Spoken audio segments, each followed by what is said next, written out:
Starting with some breaking news coming in, the Taliban has now freed several terrorists of the TEHRIK-I-TALIBAN Pakistan, the Pakistan faction of Taliban, who have been held captive in various jails of Afghanistan for years. Taliban now essentially setting free some of those terrorists of the TEHRIK-I-TALIBAN Pakistan. Remember, this is the Pakistan faction of the Taliban who've been held captive in several jails of Afghanistan for so many years now. Let me bring in my colleague Shivani joining us with more details. Shivani, that's the fear really when we talk about, a coordinated effort by Pakistan and Taliban to really spread terror, because this is no new Taliban we're talking about. This is the very old Taliban, which will continue to provide safe haven to terrorists in Afghanistan as well. They've freed some of those TEHRIK-I-TALIBAN Pakistan terrorists.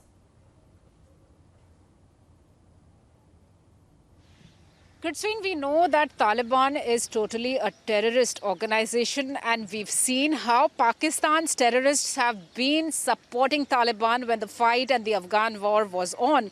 And now what we are seeing is that the Taliban is releasing these captives of TEHRIK-I-TALIBAN Pakistan, which is also known as the Pakistani Talibans, because this is the umbrella of this terror organization, especially on the border of Afghanistan and Pakistan. And we've seen how in past few days also these captives of TEHRIK-I-TALIBAN Pakistan have been released by the Talibans in Afghanistan, who were kept in a number of jails there in different provinces, including Kabul.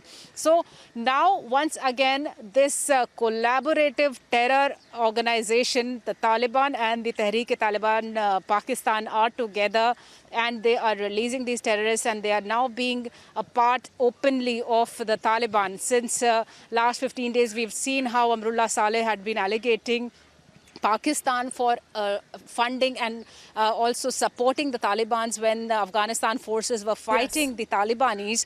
And now it is truly exposed. The Pakistani terrorists and the Taliban's, the combination of both is exposed. And now we see how these Shivani, it goes on to explain how Pakistan was very well looking at its own interest when it was aiding Taliban